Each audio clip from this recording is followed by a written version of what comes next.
Hello and welcome to the Roundtable Podcast. My name is Shogun. Joining me today for the second time is my friend RandmGuy, and today we are going to talk about who you are as a player in the game. We're going to talk about the linguistic sleight of hand that people use, I guess, to control us and manipulate our worldview, and also the contract and the money. So I'm not really sure what this entails, but I know it's going to be fascinating. So that being said, make sure you join the Roundtable Discord server, check out hashtag RT Podcast, and join us on YouTube and BitChute. We have over 200 plus great episodes of our podcast available on 3 different podcast hosting platforms, YouTube, BitChute, and YouTube Live. That being said, welcome, Mr. RandmGuy. Thank you for joining me. How are you? I'm doing great, brother. Thank you again for having me on. I truly appreciate it. How are you guys doing? I'm great, thank you. I'm looking forward to the conversation.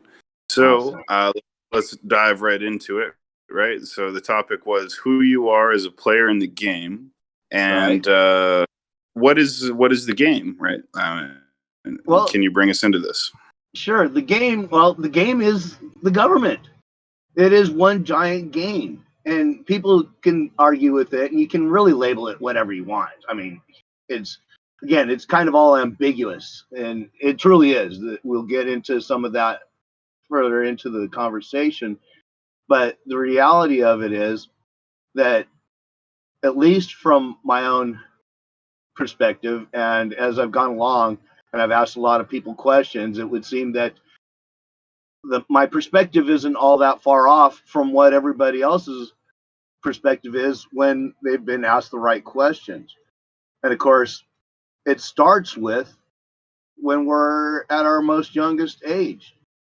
And what I mean by that is we are told that we are one thing or another, and we don't ever ask for evidence thereof, but yet certain things, such as if you were to look at the so-called name, well, the name that I answer to, the Christian given name, the first name, not the surname or the nom de guerre, if you were to get into the technical aspect of the language, because the nom de guerre is the war name. It's the last name as a war name. If you look that up, you'll find that this is something that has been part of the evolution of language, so to speak, or the dumbing down of, and or however you want to put it. But essentially, the name that the mom calls us is usually the first name or the Christian given name, other than any kind of so-called nicknames and or whatever that they might call us. But yet the name, even on the so-called birth certificate, is all really hearsay.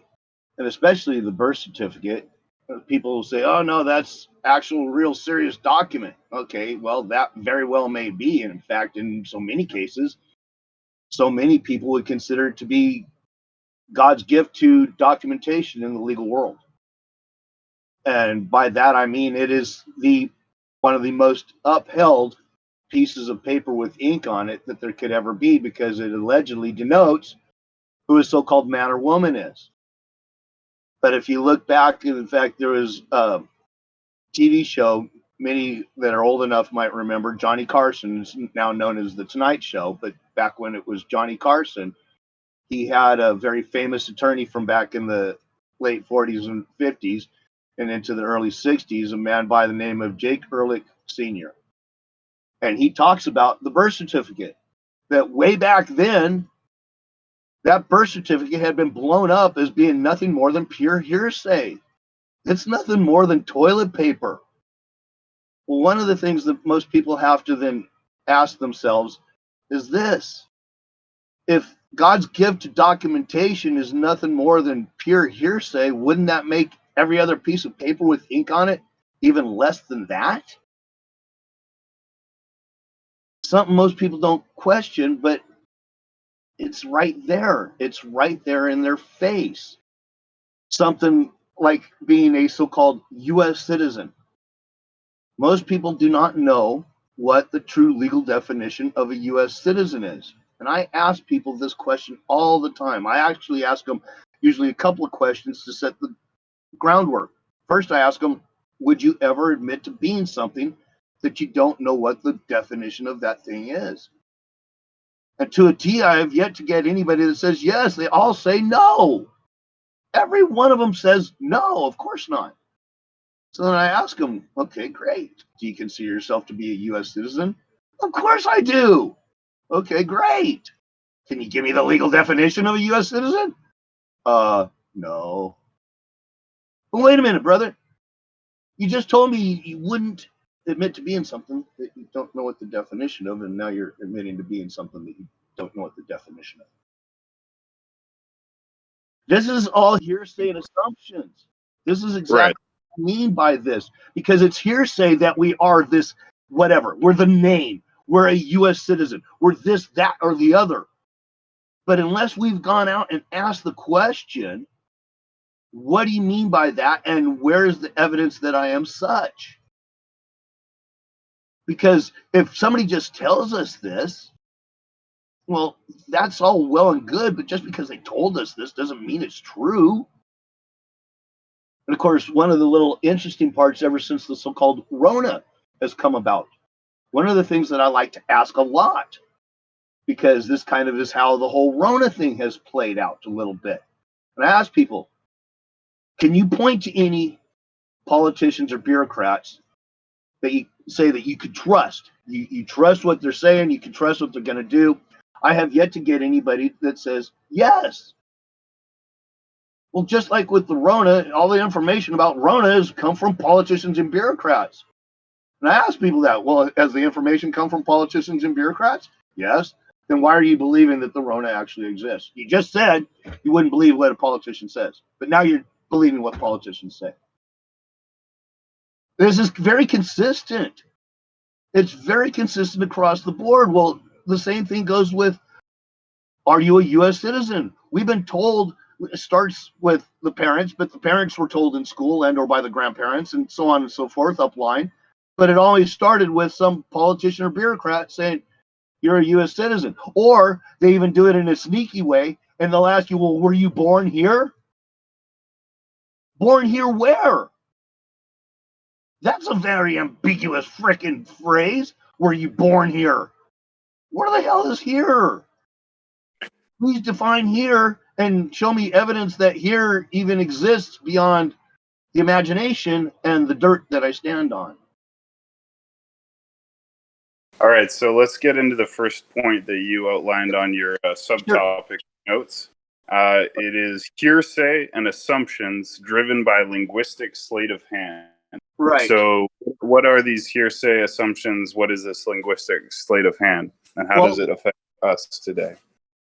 That's exactly what I'm referring to. The hearsay is that we are this, that, and the other thing. It's an assumption. It's just assumed that it's true because, like I said, nobody's asking the question. Well, in a more layman sense, if somebody is born in a Girl Scout camp, does that automatically make them a Girl Scout? I don't think so. And of course, the sleight of hand comes in many different forms. I've already said the word we a little bit in this conversation, but who's we? Are we talking about just you and I? Or are we talking about everybody listening in on the podcast? Or should we include the people in the area that I'm known to roam and not the people in your area? Or should we include the people in your area too? Or should we just include all 7.9 billion people on this rock we call Earth? Who the hell's we? That's just one word. There's the theys, the thems, the ours, the us's, and all this other crap. You. The word you is so damn ambiguous. If you go into the Bible, singular is ye. You is plural. I can't tell you how many times, and I'm sure some of you out there have done the same thing, said, hey, you guys, when speaking to a bunch of people. Well, that's plural. That could be anybody then. But yet people will say you, you'll get this notification from some government agency, or you got a ticket and they write you the little notification afterwards and say you. Well, who's you? Who the hell is you? And of course, one of the biggest parts of this whole ambiguous thing is the part that, well, this is best known as the way I put it, or had it put to me, the purple cow. The purple cow was initially brought up in the essence of what is truth or what is facts. Because most people would think that if you see something, and we all see something, then it's all going to be exactly what we see. But yet, the reality of it is, if, say, in the instance of a purple cow, we see it, most people see a cow out in the middle of a field, and we see that it's white, but yet, say, one person sees it purple, maybe three people see it purple. Maybe there's a few people that see it as red or blue or whatever, but still the majority see it as white. Does it mean that those people that see other colors, are they wrong? No. Does it mean that the people that see it white, are they wrong? No. We're all right.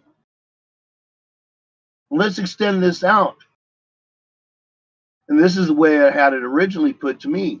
You got two attorneys in a courtroom arguing over this cow.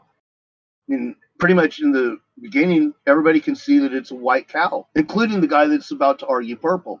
But that's not his job. His job is to argue purple. At the end of the day, he's a better salesman. He's a better debater. He's a better arguer. That jury comes back, that cow is purple. Well, for that moment in that time, the truth and the facts are that that cow is purple. But that's how ambiguous the system is. It's completely that ambiguous to where it really doesn't mean anything but what maybe you believe it does, which is part of the reason why I'm so adamant about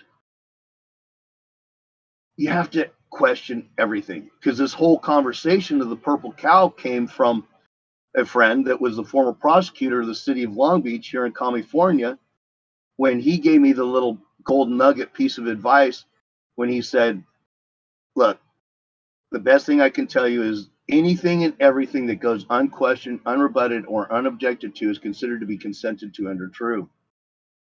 So I asked, does that mean I should question everything? Yep. Every word? Yep. I asked several professors in law school, should I question everything? Yep. Even one of the associate deans, one of my professors, when I asked every word, his one word answer to that was absolutely. In fact, that professor kind of capped off the whole ambiguity thing 2 weeks out from finals in the first year, at the end of the first year, when he was talking about essentially how you can't get three judges to agree that they're drinking coffee at the coffee machine while they're standing at the coffee machine drinking coffee out of the machine.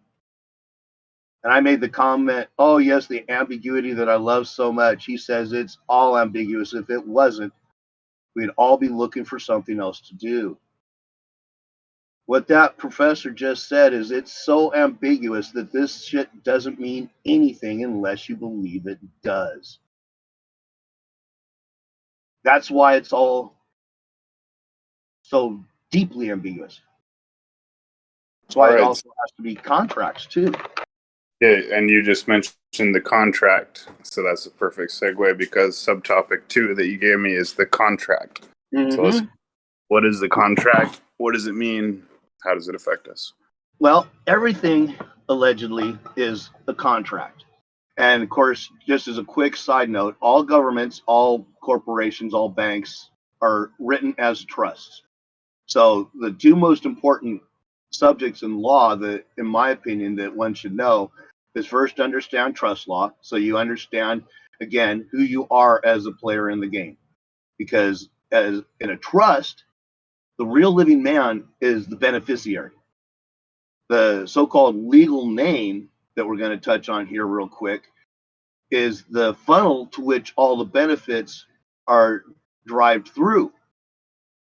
But the so-called legal name is actually part of the trust. It's a trustee. The trustee in a trust is the only one that is bound and obligated to perform. So outside of the trust, then it is all contracts. And all contracts are pretty simple. And I say all because they can be extremely complex. But the reality of it is, and the way the contracts professor put it in the very first day of contracts. In fact, he talked about how most people misunderstand contracts greatly, and they think that it's all about the piece of paper with ink on it. A piece of paper with ink on it is nothing more than the memorialization of the contract. And his explanation was this: you walk into your favorite sandwich shop one afternoon, and the lady behind the counter sees you, she's on the phone, you nod to her as if to say, I want the regular. She nods to you as if to say, as soon as I'm done with this guy on the phone. A minute or two later, there's your sandwich sitting on the counter. You go over, you pay for it, you just completed and performed in what is known as a unilateral contract. There was no words even spoken. You had a contract, though. There was a complete contract. It also comes under what's known as an implied contract because there was no word spoken. But it was a contract nonetheless. And we go through these all day long. Well, whenever there's an offer, and offers come in many different ways, and if you don't understand what an offer is and you accept it, you're now in a contract. And one of the biggest things is the so-called legal name, the so-called Social Security card, the Social Security number. Most people, like myself, I didn't apply for the Social Security card. The mom applied for it for me. I do use it, and I'll use it quite extensively if I have to obtain whatever benefits are due the real living man. But technically speaking, the use of that card, the basically obtaining of the card, is considered a contract to a great extent. The idea that you are a so-called U.S. citizen, contract. And if you consider that you are the name, that you own that name, well, then you are under that contract and you have terms and conditions, and you better honor those terms and conditions. If you think you're a U.S. citizen, there's terms and conditions, and you better honor those terms and conditions. And it doesn't matter whether or not you know the legal definition, because if you think you are one, maybe you are. I'd rather wait until somebody actually can provide me evidence that I am one of anything before I come to the conclusion that I would be. But the big thing, and of course, this is something that most people have not done, and I didn't do it right at first. It took me a while before I put all these pieces together. But one day when I was just looking at the stupid Social Security card and reading on the back, I happened to realize, and at least on the one that I use, it's the very top paragraph. Come to find out the other day, talking to a brother, that this line, the paragraph that I'm about to mention, is actually the third paragraph down. But the paragraph is, sentence is, this card belongs to the Social Security Administration, and you must return it if we ask for it. Well, the question that everybody needs to ask themselves is, since they've just claimed ownership of that card, they said so, it belongs to them, do they care about the less than a penny's worth of paper, or are they claiming ownership of that information?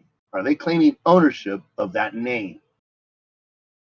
That's, I believe, what they are claiming ownership of, because if you remove the name and the information, do they really want that piece of paper back? That's a real question. Well, if they do indeed own that name, that's when we start getting into, well, if you're going to now use a name that doesn't belong to you, that's a contract. There's going to be terms and conditions that are going to be applied to that. It's a contract, nonetheless. One of the things that is going to happen then is whenever you're using that name, and especially the times that it matters the most, is such as like when you're in a courtroom, you've been pulled over by a cop, you've been arrested for something. They're going to ask you, are you that name? You say yes, you're in the contract. If you say, well, I've been known to use that name, you didn't claim it, and now they are going to fit and fiddle over trying to get you to say, yes, that is me, that is my name. They're going to try to get you to agree to and enter into the contract. And they will do everything they can to get you to do that. One of the problems that we have here is in the legal world, there's a legal maxim known as he who will be deceived, let him. So if you think that when that judge or the DA or a cop or even an IRS agent is trying to get you into a contract with them, you can if you want, but you don't have to. And the reality of it is, if you think that they can contract with you, that's your own fault. He who will be deceived, let him. And the big thing that I'm talking about here, the majority of the issue on this pivotal point is the agent and principal relationship. If a judge is representing the state, if a DA, a cop, IRS agent, they're representing the state of whatever nature, the state is not the buildings, it's not the people, then the only thing really left is the piece of paper with ink on it.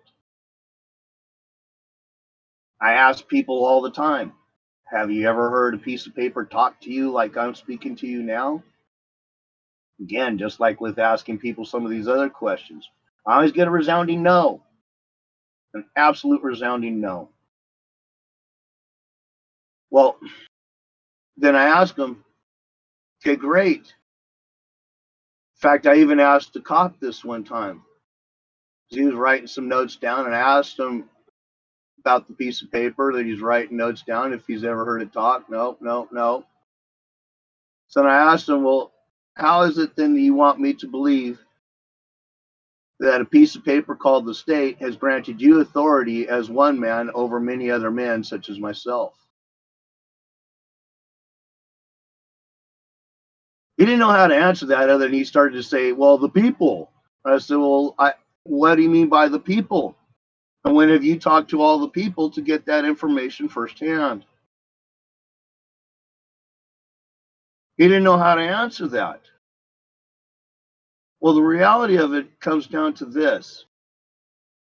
In order to have a contract, there must be two living, breathing people in order for there to be a conversation, such as a Shogun, if you and I were going to contract. I'd need to be able to ask you, what do you mean by this word? You need to be able to ask me, what do you mean by this word? If we can't have that conversation, then that would mean that there's an awful lot of ambiguity in the wording, and especially in the essence of, say, like you were just reading something off of a piece of paper, ink on paper. There's no agent that's going to be able to explain to you what some of these words mean. Say, like you're in a courtroom and they have you doing a plea deal, and they've got this ink on paper in front of you, and they're asking you to initial and sign and all this other shit. If you ask, what do you mean by this word? They will quickly dodge that question. In fact, they will dodge it so quickly that they will say, oh, well, if you don't understand what that word means, you need to get yourself an attorney so that they can help you. We're not going to give you legal advice. Well, that's a problem. I didn't ask you legal advice. You're the one who's acting like the guy that's negotiating this contract with me. I want to know what you, the really living, breathing man, means by this word. Oh, you didn't write that word. It was written by somebody else that you don't even know. So you can't ask them what that word means, but yet I'm standing in front of you asking what it means, but now you want me to go and find an attorney to ask that attorney what that word means that somebody else wrote that you don't know? Because isn't it a matter of whoever wrote that word, what they meant by that word? And if you didn't write it, then how could you know? So let's move to the third topic here, which is the money. So how does the money come into the picture? Okay, well, the money is, and actually, let's slide it back just a little bit on the ownership, because this is one of the big things here. No, in my estimation, we can't own anything. Of course, we just talked about the legal name. If you use the name to buy something, it would seem to me that whoever owns the name that you use to buy that piece of property owns that piece of property. But here's the real crux of the issue, because when it comes down to the money, this is how they really kind of put the hooks into each and every one of us. And I say each and every one of us because no matter how much of this stuff I have gleaned for myself and can apply on a daily basis, when it comes time to do certain things and certain transactions, I cannot get it done unless I use something known as a Federal Reserve note. In fact, if I want to go and buy some cannabis flower, even though I do grow my own upon occasion, I will go get some because I want something different or I run out, whatever the case may be. I cannot walk out of that pharmacy if I do not walk in with Federal Reserve notes and have flour in my pocket when I walk out. They won't let me do it. We're all stuck into this certain thing. But the reality of it is, when we look at what is money, money is a very ambiguous term because money is only what two people will agree upon at the time of what is known as formation, going back to a contract. Part of the meeting of the minds is, if I want to sell you my house and you've got a peppercorn, little black, yummy, crush it up, put it on the steak peppercorn, this in legal terms is also known as sufficient consideration. That's money. The peppercorn is the money from you to me. The house is my money from me to you. This is also known as legal detriment. I'm losing something, you're losing something, we both also gain something. That's money. Money is nothing more than that.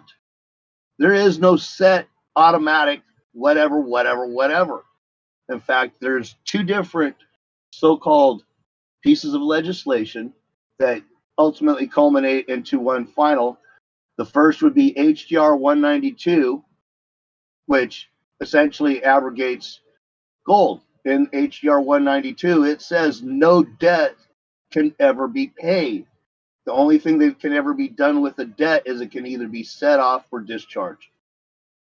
The next piece of legislation that derived from that was Public Law 7310, said the same basic thing. Now those have been codified into Title 31, Section 5118. The problem with Title 31, Section 5118 is some of that very ambiguous language to where when you read it, even though I know they're being ambiguous and I have legal dictionaries to my access, when I read it, I'm confused because they try to make it extremely confusing when they write that.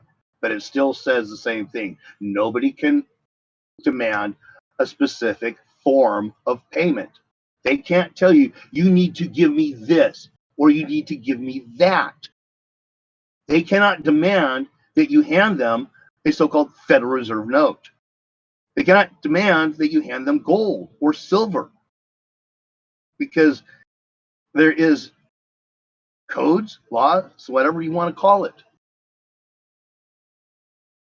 When they say a dollar, as far as I can tell, a dollar has been defined as many different things, but the ultimate basis of a dollar is it's a unit of measure.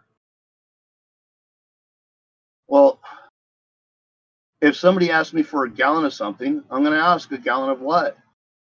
If somebody asks me for a pound of something, I'm going to ask a pound of what? Well, if a dollar is a unit of measure and somebody asks you for a dollar or something, it would seem to me the best question to ask next is dollars of what? I've asked this question. I've asked it of judges. I've asked it of so-called probation officers and other people, banks, creditors. They flip out they start assuming that you know. I've had people even tell me, "Oh, you know what they mean." Oh, really? Well, what do you mean by they? I asked you.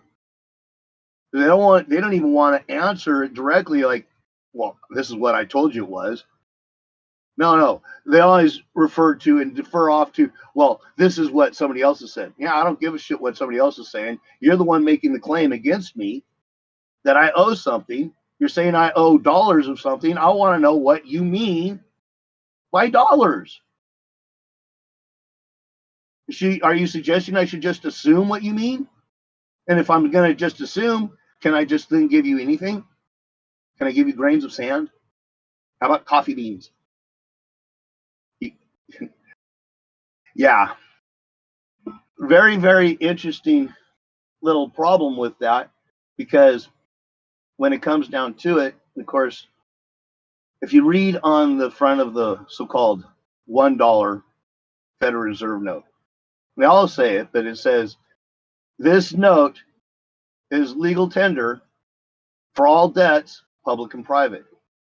It says all debts too, not just up to $1, all debt. Because go back to HGR 192, Title 31, Section 5118. Nobody can demand anything, and all debts can only be set off for discharge.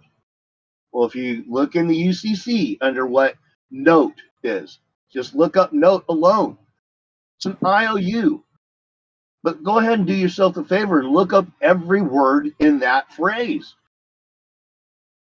It's not what people think. Again, this is all going right back to what we were originally talking about in the very beginning. Hearsay and assumption driven by linguistic sleight of hand. So here's the big thing at the very back end, kind of going back to the ownership. If the Federal Reserve note, which is the basic monetary system that we're all known to use, is an IOU, if it's not actually paying for something, are you actually buying anything? It seemed to me the answer would be no.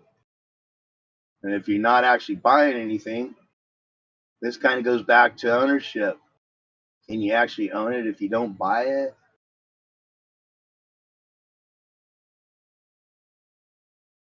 All right. Well, I think that was a great overview of the material. I think, do you think this would be a good time to open up to audience questions if anybody has? Brother. Absolutely. All I'd right, love to so answer some questions. if anybody does have a question, please go ahead and hit your little waving hand thing, and then you say "become a speaker," and you can jump up here. If not, I'll continue my interview. But from this point on, if anybody wants to speak, just go ahead and wave for a chance on the mic. So, because nobody's keying up right now in the audience, is there anything else you wanted to get out to help explain this to people? Well, there's probably several different things.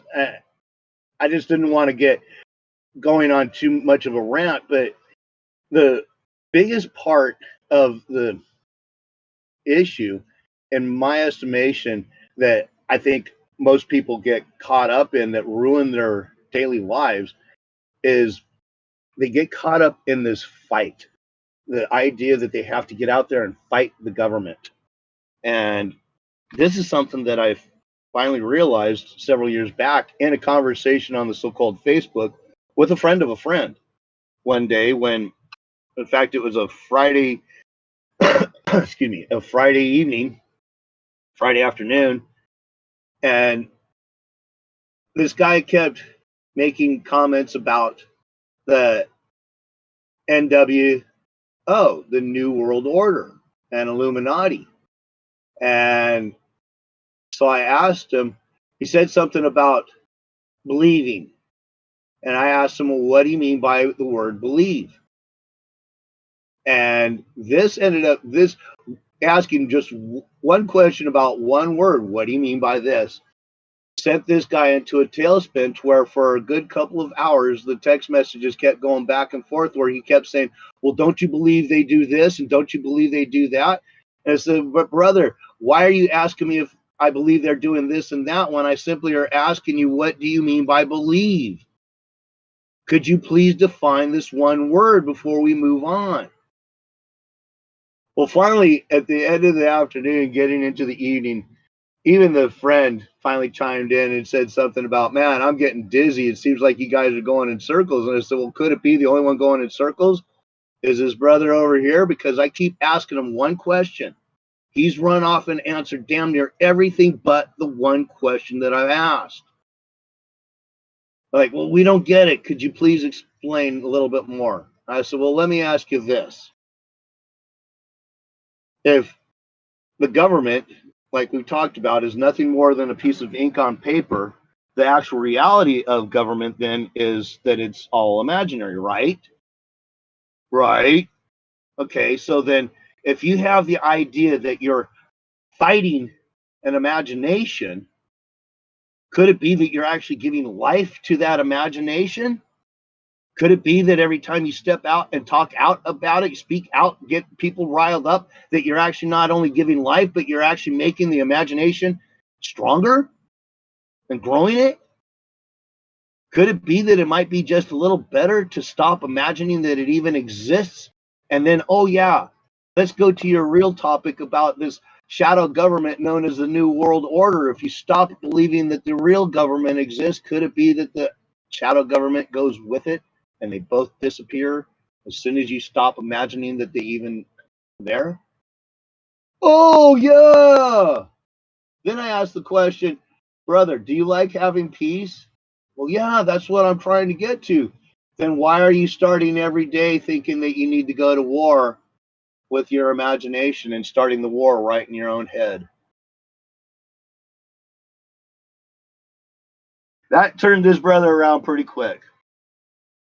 And I see a lot of people in All this right, boat. thank you. So Drew is in the Drew has come to the stage to ask a question. Drew, if you'd like, go ahead and unmute. Hey, yeah, thank you for letting me ask. I was going to ask, Random Guy, are you familiar with the phrase getting your red letter or declaring your sovereignty back from the government? It's a legal process I've heard about people going through. I have, and I'm not a real fan of doing that, because the reality, at least from what I've seen, and I will say that I haven't seen every different method of doing it, but the ones that I have seen, essentially what it comes down to, at least in my estimation, is these people are asking other people for permission to separate from something that they already are separated from if they just knew who they were as a player in the game. Does that make sense? Yeah, it does. Thank you. Yeah, I've been skeptical of that theory too, for pretty much the same reasons too. They had to make a deal of some sort, and it's still the same as any other contract.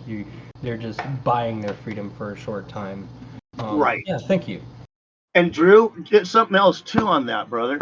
And think about this, because earlier I mentioned the you as the living, breathing man being the beneficiary to the trust known as the government.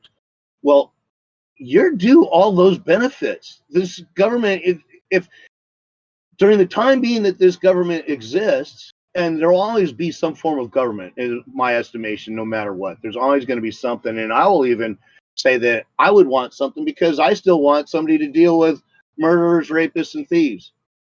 I still want somebody to pick up the trash. I still want somebody to pave the streets and so on. So there's always going to be some form of a system.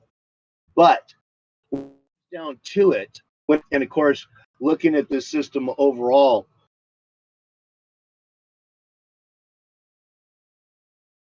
separated, if you know who you are, then it makes it pretty simple to realize that you're the one in control and you can contract with them at any time that you want. And this is the whole key. If you want to contract with them, go for it. And sometimes it might be good, sometimes not. But as long as you have that legal name there as that funnel for you to receive all the benefits that are due you, whether you want to do contract or not, it's just there for you. If you do this, and it seems to me that when some of these people have done that whole acquisition of the name, acquiring ownership of it, and or whatever, they've screwed some of this up where they have basically eliminated their ability to receive some of the benefits from the trust. Well, to me, it's like, why would you do that? If those benefits are due you as a real living, breathing man, and you understand how to deal with the people that are in your face at the moment trying to get you to contract, then what are you worried about anything else for? Why not get the benefits, enjoy life, and only deal with an issue when it's in front of you and not worry about it until then? Does that make sense? Yeah, it does, 100%. I did have one more question, but I'm going to ask the other gentleman here that wants to ask his question, if it was okay first.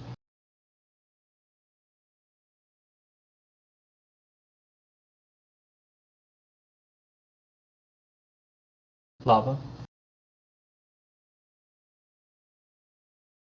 I think he's having audio difficulties at the moment. I'm going to go ahead and ask real quick, how much has etymology helped you in this journey of linguistics and legal terms and whatnot? A ton. An absolute ton. That's a great question. And an absolute ton, brother. Absolute ton. And I'm glad you actually asked that, because how interesting it is that if you looked at, in fact, I have on PDF Black's Law 1 through 9, and I have in hard copy 1, 4, and 5. If you looked up the word elements in the so-called legal dictionary, originally that word meant acts of God, and or the same as acts of God. That word has now been changed. It's been watered down quite a bit. And that's just one of several, a lot. And they're constantly doing things like this to continually deceive. And of course, like I was saying earlier, he who will be deceived, let him. So yeah, if you don't pay attention to the etymology of words, if you don't go back to find out what words originally meant, then it seems to me that you're going to be lost right from the very get-go. Because, and this is where I do put this caveat as far as even words, formal English, legalese, we do have to have a certain amount of basic definition to our conversation, such as we're having, have a certain amount of cohesiveness and flow, to where we all do kind of assume that we all know what is being said without having to ask and break the conversation up every minute by asking, what do you mean by this word? What do you mean by that word? Got you, brother. Can hear you. So does that make sense, Drew? Yeah, awesome, 100%. I've kind of dabbled in what you're been heavily researching, from what it seems like, for quite a while, and as I've been going through mystical journeys, I've had to study etymology to directly get a better understanding. So I think, aside from a legal venture and better understanding our government and the people that are in control of us, there's a lot to words that if we don't understand the power of them, then we don't understand what's in control of us. Just on a daily conversation that we have with one another and these verbal contracts we make in exchange. But anyhow, thank you so much for asking my question. I'm going to pass the mic. No worries. And just as a little side note to that, and I suggest this for anybody that is interested in looking at words, spend a little time going to some of your used bookstores and even the library, and especially pay attention to when the library has used book sales. And I'll tell you why. Not too long ago, a few years back, I got a 2-volume compact Oxford Complete Dictionary for $5. Wow, that was a gift from God. That was a gift. Oh my, right? I'm telling you guys, sometimes you just gotta know. Every once in a while, just look. You're passing by an old used bookstore, just dip in every once in a while. If you see a dictionary that's worth it, grab that bad Johnny. And especially if it's a good, solid, like a Oxford, or there's another one I'm forgetting the name of it, but it's an old Richard Johnson, I think. Richard Johnson Dictionary, I think it's called. But there's a few of them, some older dictionaries that are really well worth it. If you see them available, snatch them up. Snatch them up as fast as you can. And of course, like with this one, in fact, I got that one, and then a few weeks later, I got the full Britannica dictionary as well for another like $5 plus. I got a couple of others along with book that was full of Supreme Court decisions and all this other shit. So yeah, sometimes you cruise along and find these old dictionaries because they have some of that etymology right there in them. It's already right there. So Lava's been trying to ask a question. Yes. Lava, if you can just unmute yourself, you're free to ask your question at any time. Right on. Sorry, it wasn't working on mobile. So, yeah, my question is, so you've basically shown us how to stay above water in terms of like the language of making contracts and not to fall into the ambiguity. So now let's see on the other side of that. Let's say that, this whole judicial system is built upon interpreting that ambiguity and it doesn't necessarily strictly serve the individual. I'm kind of curious about how you see that evolving in the future and where you think that might go in terms of like the judicial system being something that could evolve to the point where that actually starts to serve people. What is your hope and your thoughts on that? Well, honestly, that's a very interesting one because, kind of like I mentioned with robbers, rapists, and murderers, I think that it was Winston Churchill that made the comment, and like, don't quote me on this, but I think it was him, but it could have been somebody else, that said something along the lines of, there will be those that will govern from within and those that will certainly need to be governed from without. And I believe what he was talking about is kind of the same thing as what is referred to in the Bible when speaking of separating the wheat from the chaff. There's always going to be people that are going to just do what's right. They just already know, they're just going to follow a pretty decent path, and they're never going to need to be governed. Whereas there's always going to be some belligerents, and I can think of a few just right off the top of the head. And the reality is, I probably was one of them at one point or another that I needed to be smacked upside my head. So the thing that I've found, and I think that the system, as much as this seems harsh, and I've had some people complain about this in the past, like, oh my God, you got to be now like a total statist. No, I'm not. No, it's just one of those where I'm just looking at the system from the realistic standpoint. Right now, the system in so many ways actually works pretty damn good. Because for those that don't understand and those that are belligerent and those that want to claim to be whatever and are proud of it, well, just like with a couple of different so-called court cases, like Cruikshank v. U.S., where it says a citizen cannot complain because they have consented to the government that they want, that they have. They're consenting to it. Well, when I was going through my so-called legal issues, it seemed like to me, and the better I got at some of this, the more effective I became. Those judges, as harsh and corrupt as they may seem, it also seems like they may be gatekeepers too. And by gatekeepers, well, if you go in and you can prove to them by asking the right questions, standing solid and not wavering, that you know who you are in all of this, you walk out like I did.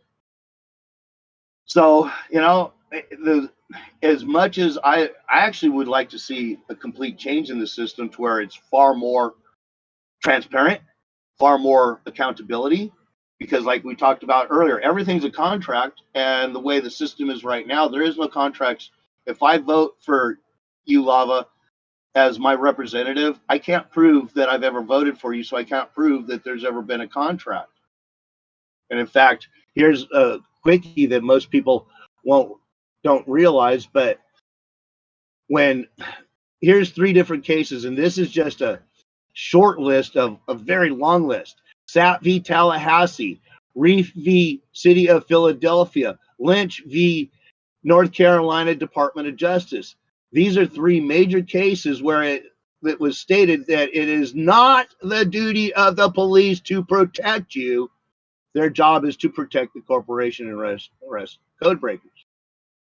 Well, the problem with that is there's also a court case that says a citizen is a member of a political society, and it implies a duty of allegiance on the part of the member and a duty of protection on the part of the society.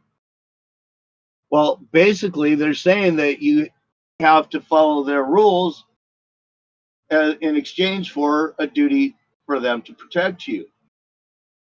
But I just said in these other cases, Sapp v. Tallahassee, Reed v. City of Philadelphia, Lynch v. North Carolina, so on and so on and so on. There is no duty to protect. There is no duty to protect. They're telling you right there that there is no contract, which means that if there is no contract, you have no duty of allegiance. There is no duty of allegiance. Of course, they also will tell you that there is a contract via something known as minimal contacts. If you live in the area, you use the so-called streets, you use the water, use this, use that. Then they'll say, oh, yeah, there's a contract. So they'll use that whole thing when it's to their benefit. And then also say, no, there's no contract when it's to their benefit. Well, this is a lack of accountability. I want somebody that if I got somebody that said, like, I want my streets paved, like I mentioned earlier, and we figure out somebody that's the expediter, and the people in the neighborhood, we collect enough funds to get the street paved. Some people can't pay up, so they don't, no worries. But the guy that's expediting the deal, he gets a percentage of what we've collected to pay him to expedite. Now, in the typical sense of your government, the way it sits right now, about 90% of that's going to go to the expediter, the government. The other 10% is going to go to the guy that's going to pay the street. I don't think it should be that way. As a contractor, I'd have no problem in giving somebody 10% to help expedite the deal. But I'm still taking home 90% of that freaking job for doing the job. This is what you call transparency and accountability, because if you can't see that the freaking city council is taking home 90% of the income and the guys paving the streets only taking home 10, and I can't fire, i.e. accountability and transparency, the so-called city council. And I'm not talking about I have to vote them out at time of election. No. If I catch somebody on my job site screwing me over, I walk over, I tell them to get the fuck off my job site, grab your toolbox and get out. And get out now. Well, this is how, if these people are supposed to be working for me, then that's how it should be.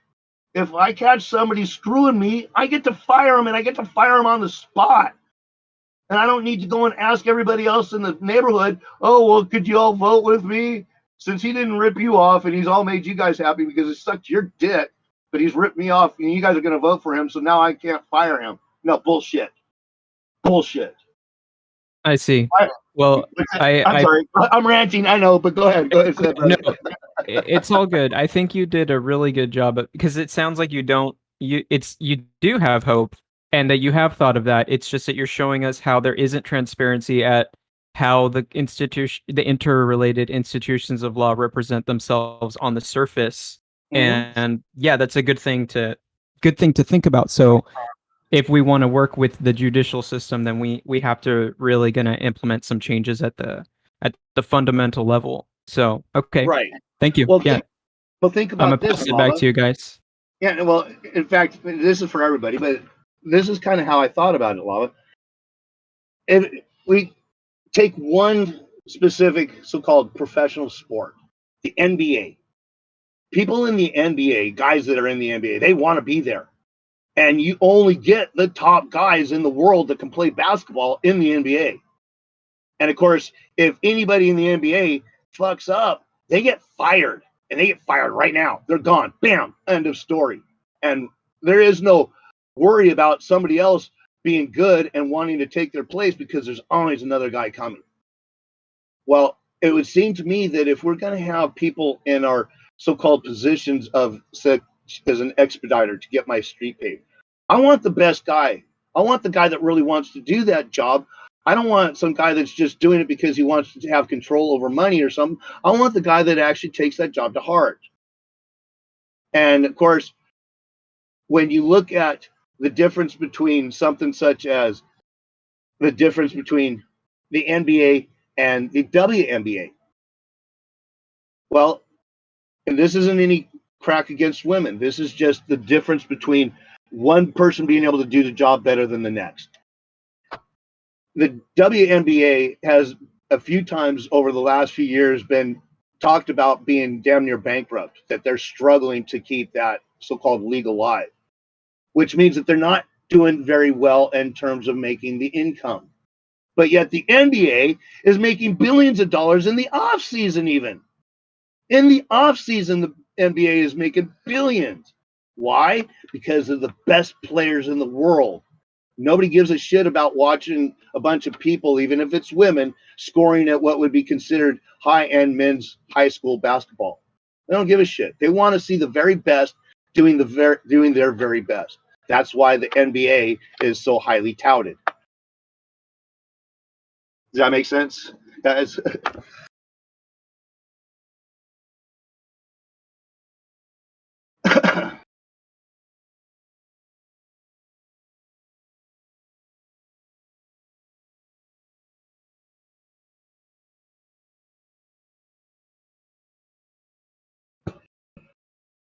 Black Feather, you had a question, brother? Yeah, sorry. I'm a moderator, so I cannot really raise my hand or anything on the audience. So I just figured I'd here. Thank you for asking. Yeah, I have a question about the NBA example. What do you mean by that? Do you make that as a reference, as a metaphor to how we elect politicians? Well, in a sense, yes, because we don't have people that are really the best at the job. We have people who are really whoever's willing to do the job. It would seem to me that, of course, and I've seen many examples of this in a few different locations where somebody that thought that they were, and typically were, a pretty good, decent guy, when they decided to get into politics, quickly realized how much BS, how much bullshit is connected to even just trying to get elected.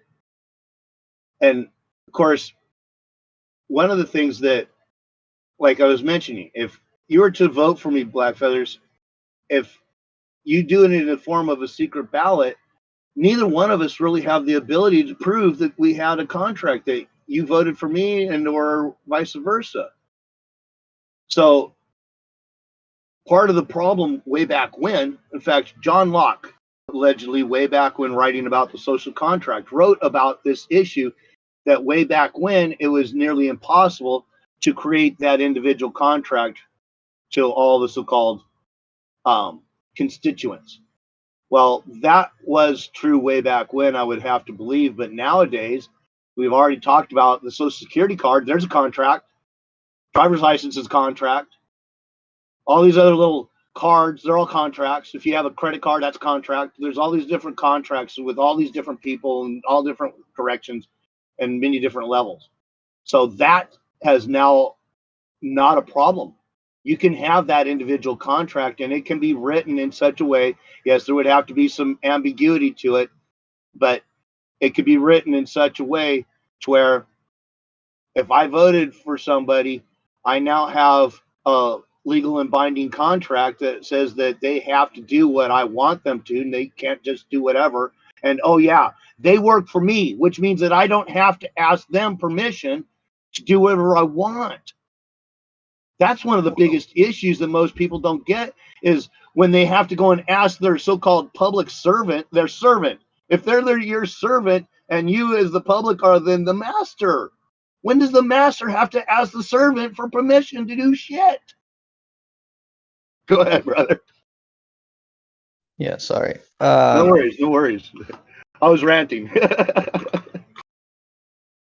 Right. I was going to speak about contracts. Yes.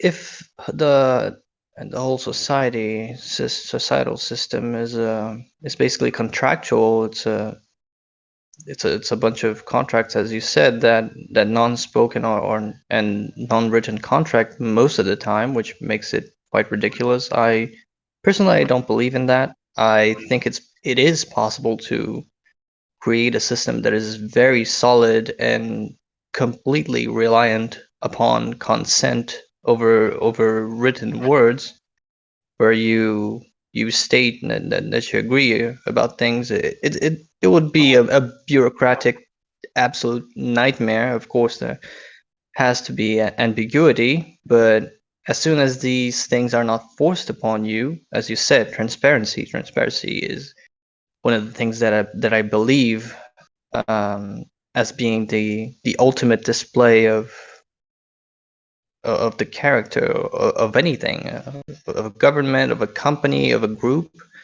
If there's no transparency, something's wrong. If questions cannot be answered, there's something wrong. Right. Basically, when there's no transparency, it's an attempt at masquerading incompetency with bullshit. Basically, the whole Right. legal system is a huge book, and you need to study that, because the state sustained itself by saying, hey, here's a bunch of complicated words we made up. Here's a shit ton of paper, of books and words. If you don't agree that I can do this to you, or something, well, it's written there. You'll have to check it. Oh, you can check it. Well, you have to pay for someone to do it for you, and so forth and so on. It's a huge mess. Where Well, was I that's why. going with this? Well, that's. Well, go on. I was just going to say that's part of why, like I was saying earlier, where they'll tell you if you ask, what do you mean by this word? Well, you need to get an attorney. Why would I get an attorney to ask him what you mean by that word? Oh wait, I remember. Yeah. You see what I'm saying? So, Because it's always going to be the what do you agent that's believe going to claim that in? word. What's that? I'm sorry, brother. I was talking. I didn't mean to interrupt. Go ahead. I remembered where I was going with Yeah, this. go ahead. Go ahead. I Yeah. also tend to rant quite a lot. Basically, we need to instate this contract, but I want to know who has to do that. Who should do that? What do you believe in exactly? How is What this do you mean? foundation going to be made?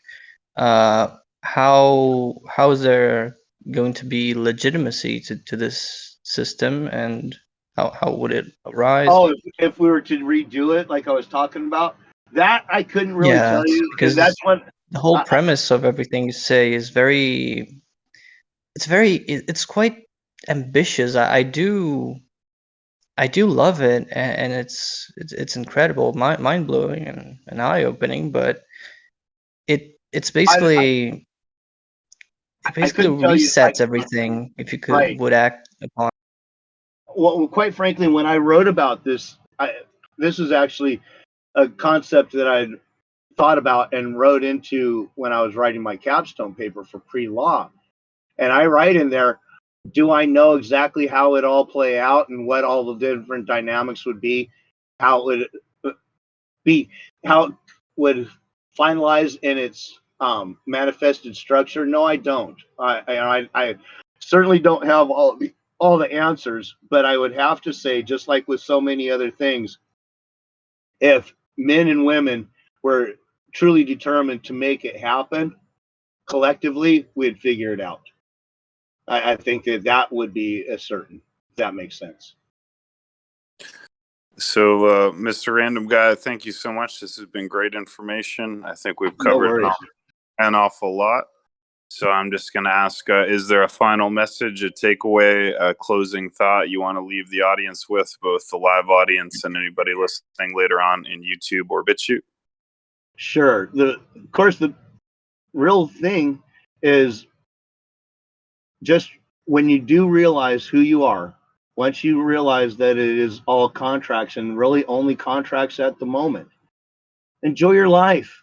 Don't stress about these things. Don't participate in the government unless you want to, because even registering to vote means that you are part. That's another contract. There's one more contract.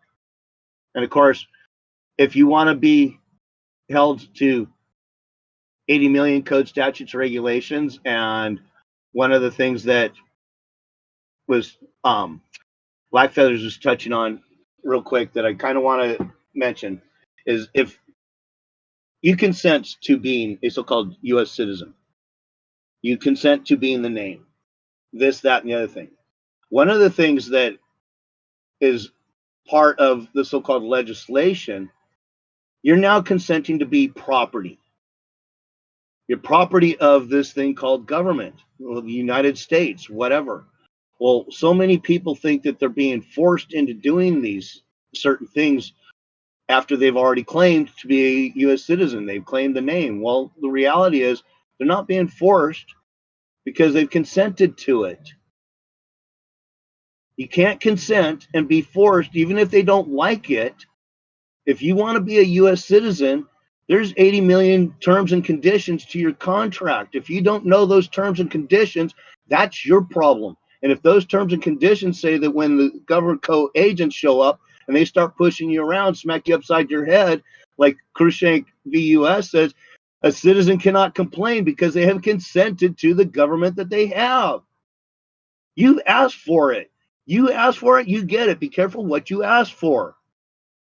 There it is, guys. If you're consenting, it's not being forced on you. You've asked for it.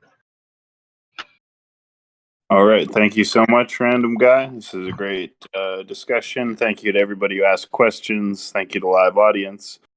And I'm going to wrap up now. So make sure you join us on the Roundtable Discord server. Check out hashtag RT Podcasts. Join us on BitChute, on YouTube, and on YouTube Live. Check out over 200 great podcast episodes uploaded there. That concludes another episode of the Roundtable Podcast. Thanks again, Random Guy. As for the rest of us, all of us, yeah, thank you. Let's jump up to Roundtable voice chat upstairs. Everybody, please vacate the stage room until tomorrow at 8 p.m. when we will be having another great podcast with Black Feathers himself about survivalism and prepping. Going to be really good. You don't want to miss that one. And check the announcements channel. We have events scheduled every day at 8 p.m. Central. So keep an eye on what's coming up. Thanks very much. Let's all get out of here. Dawson, if you want to go ahead and close the stage, I'll see you guys upstairs.